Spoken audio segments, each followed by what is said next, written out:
that aspect of it exposed or shared, or that acknowledgement. Right. And, again, with my mother being there and fostering this environment and what that looked like from a legal standpoint, this has been a journey of healing that I do not take for granted.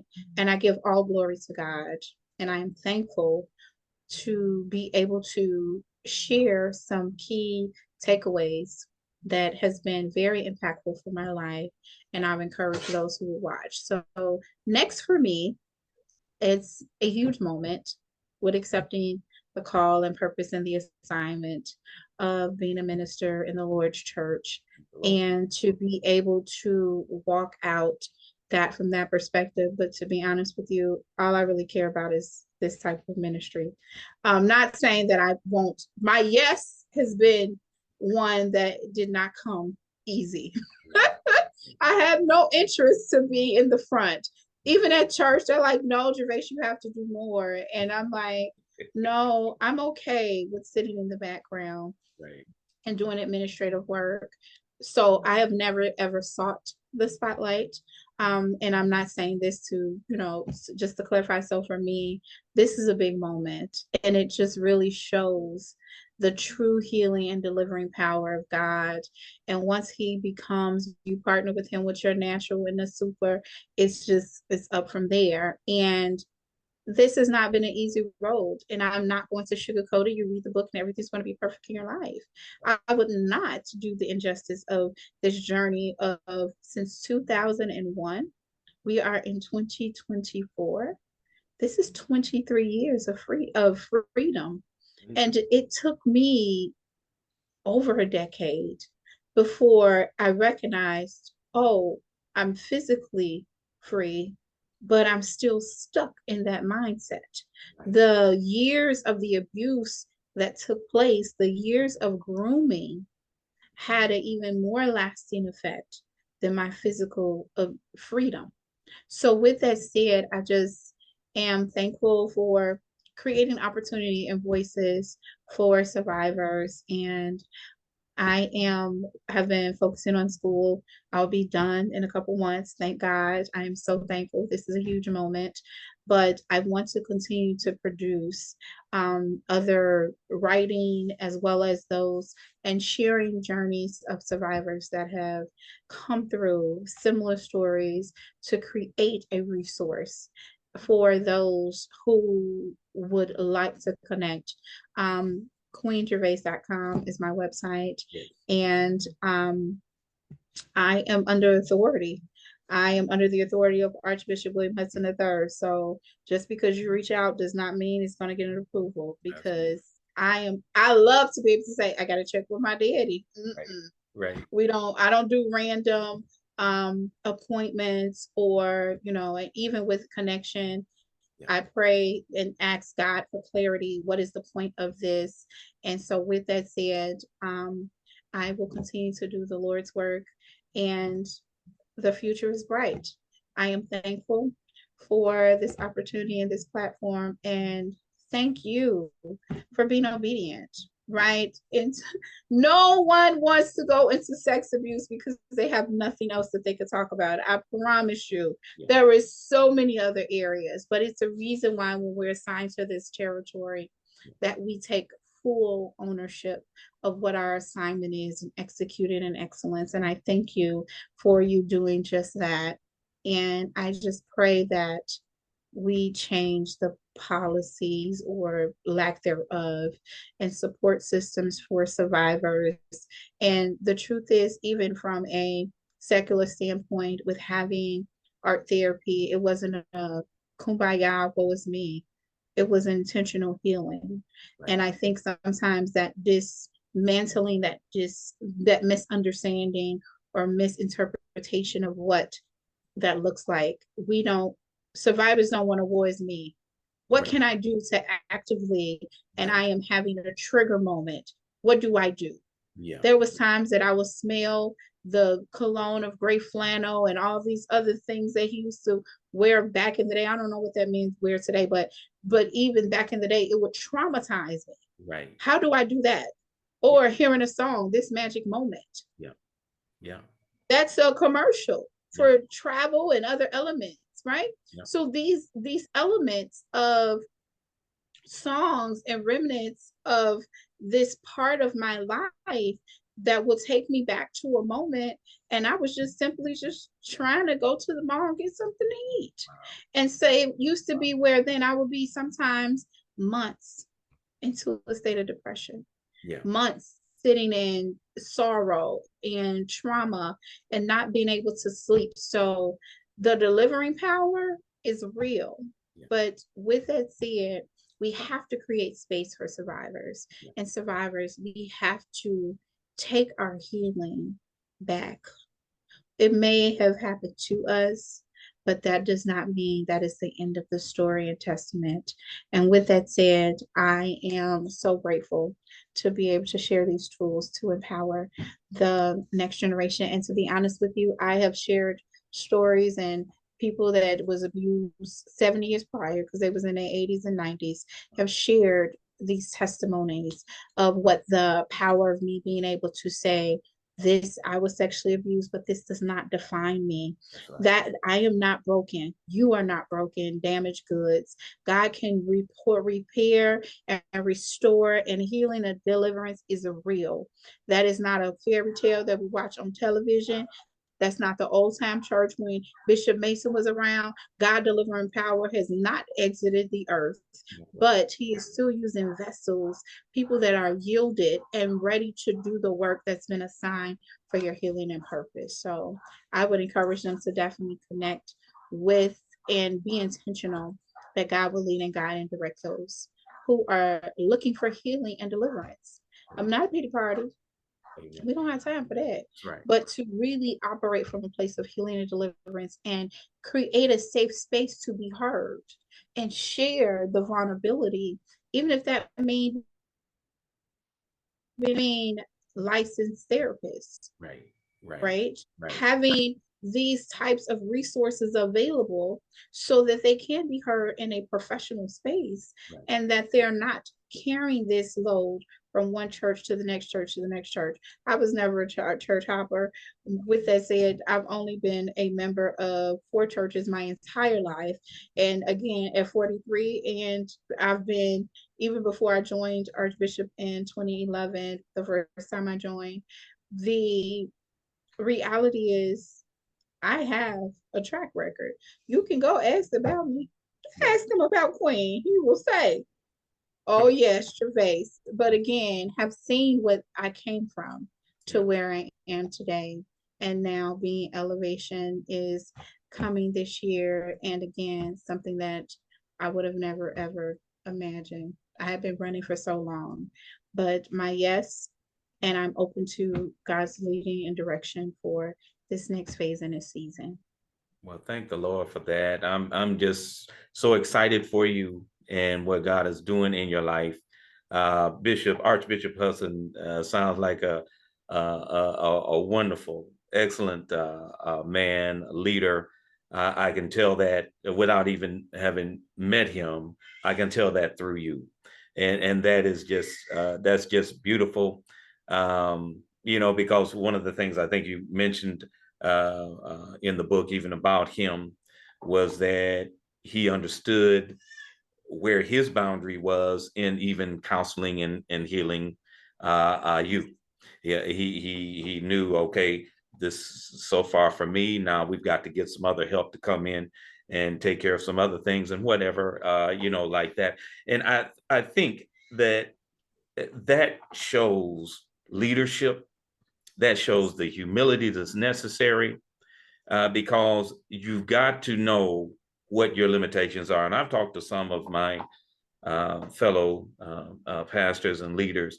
They don't understand those particular boundaries. And I tell folks quickly, listen, I'm not a one-stop shop.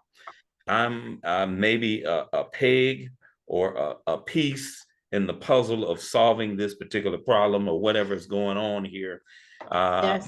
But we need to understand that there's times you saying in the car business, I was in the car lot years ago selling cars. And there's times that in the negotiation process, we need what's called a TO. We need to turn over the conversation to somebody else so they can come in and close the deal.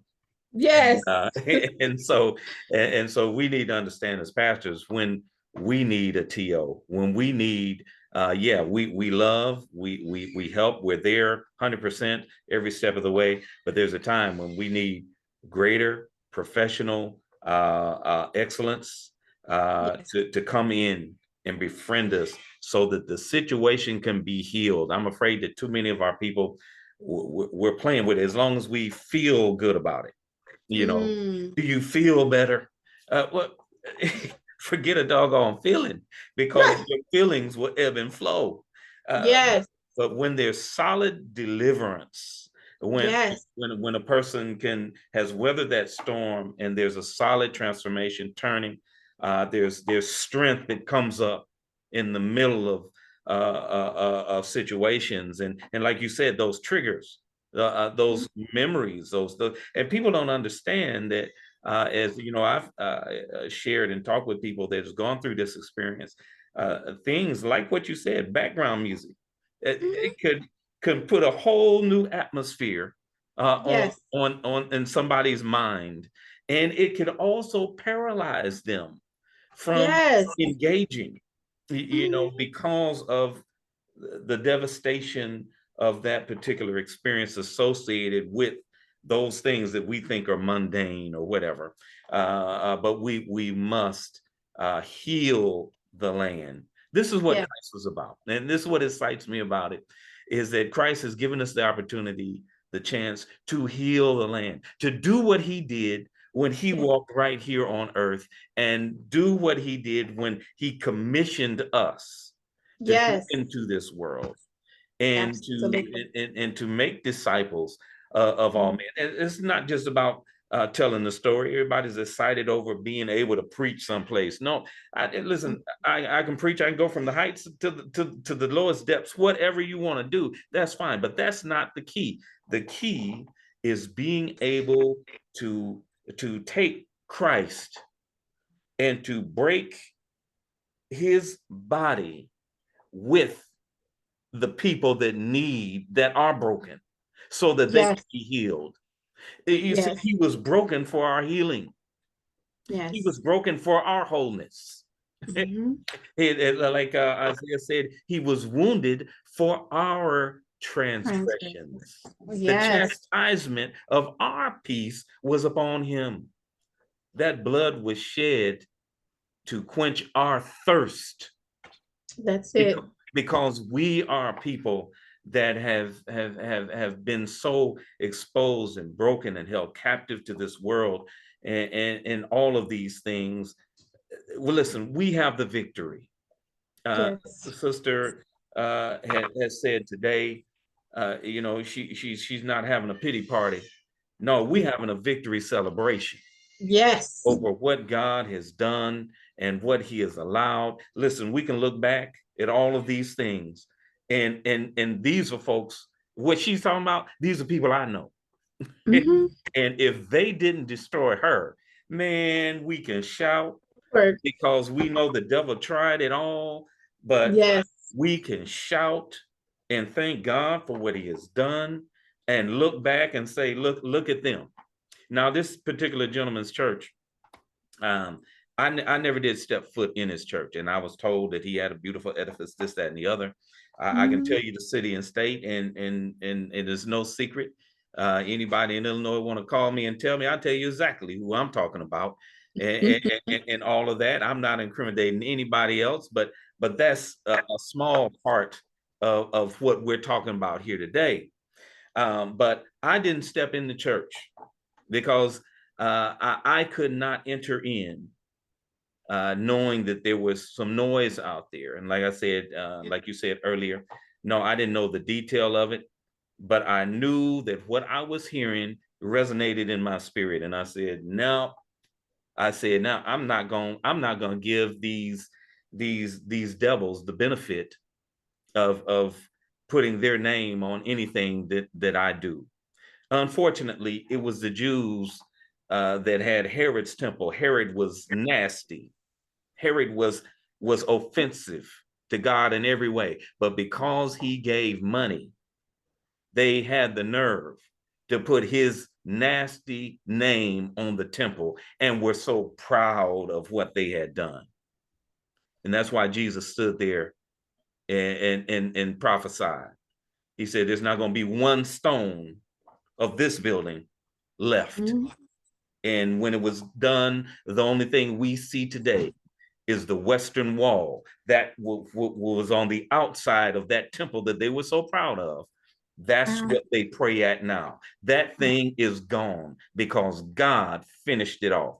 God has a way to finish everything. He has a way to bring it to a conclusion.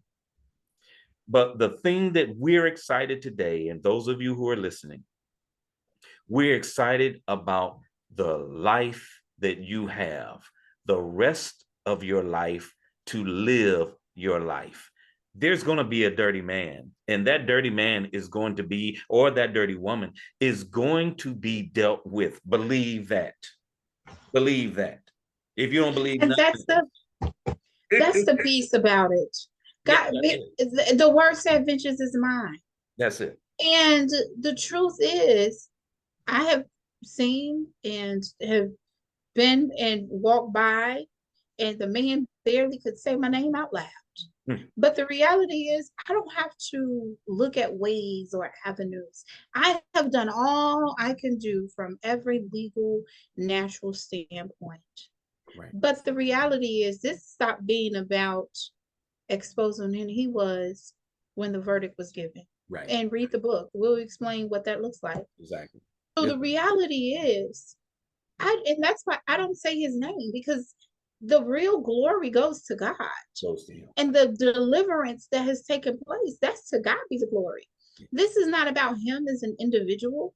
And, you know, so many times people, I remember when I first started even speaking in the schools, and they would say, oh, my Lord, I'm never going to church again. I'm like, Lord, that's not my goal. I'm confused. Like, what am I doing wrong? And I'm thankful for that grace that part wasn't broadcasted.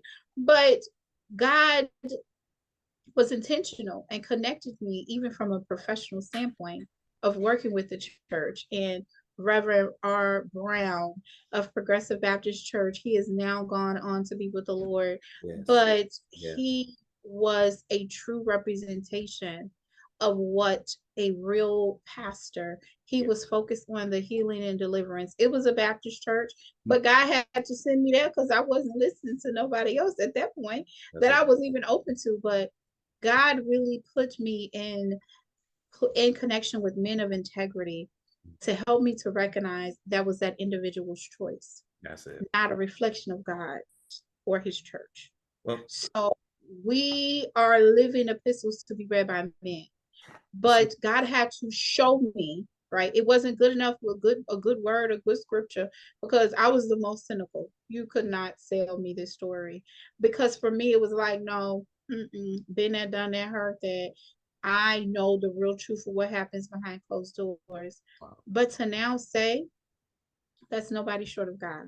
I could not give a human this level of glory because it truly has been God. So with that said, absolutely, it's important to understand that vengeance have no angle. I recently, the dirty man's daughter passed. Now, again, as I shared earlier, we grew up together. So we were 3 years apart, that particular daughter. And I struggle with that because that was my god sister, right? So that was the first person of my childhood to pass. Yeah.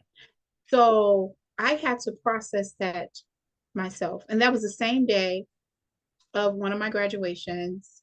And I remember going to the casket, and one of the dirty man's other daughters gave me this death stare.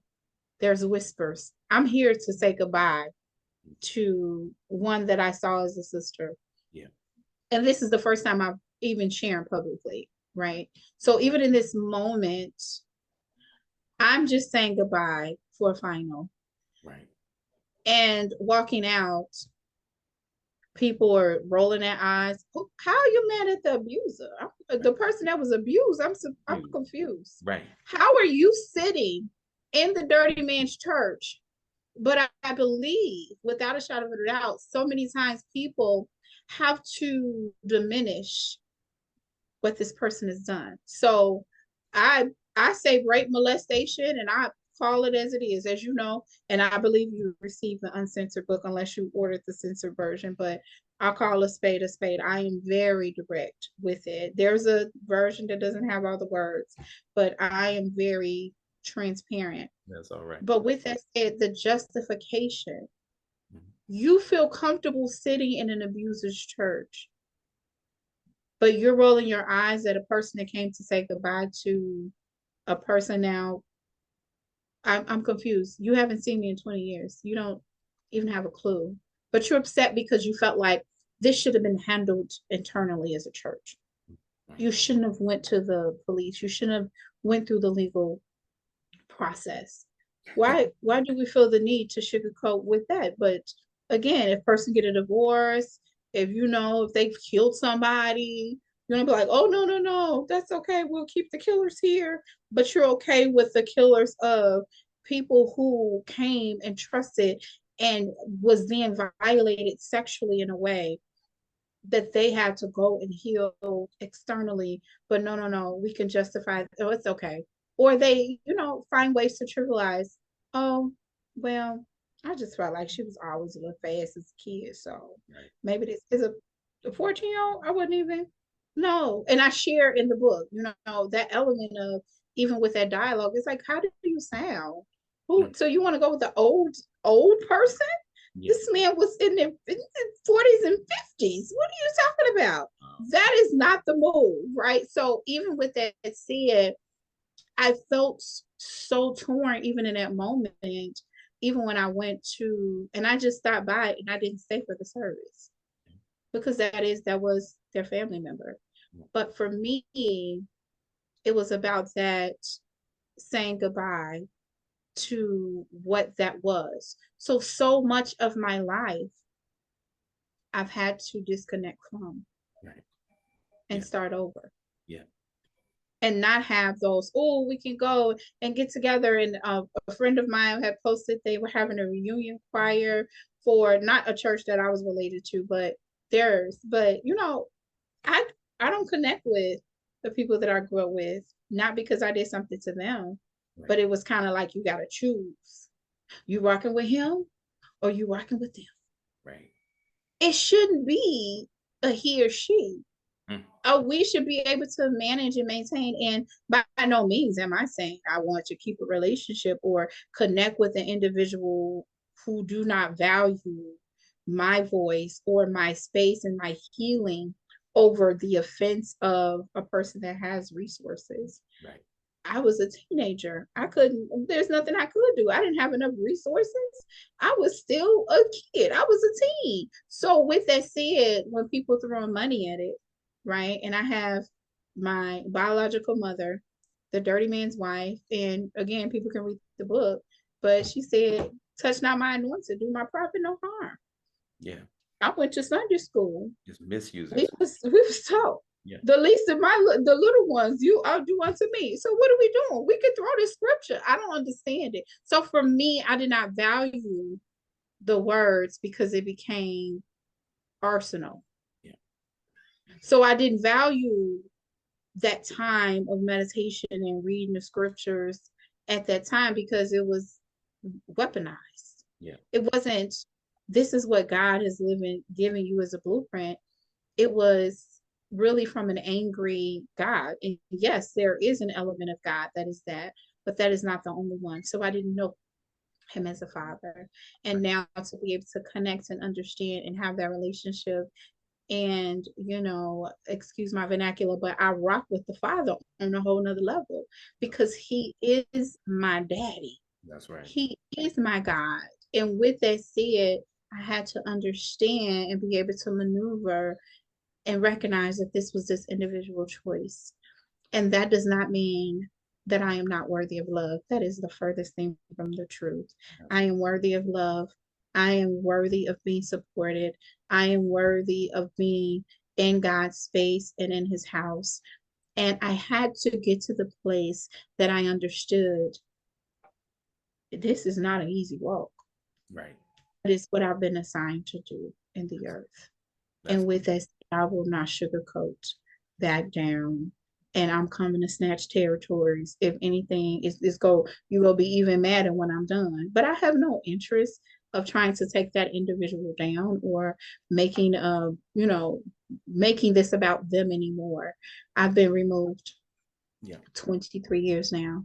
And I'll say this and then I know we need to wrap up. My son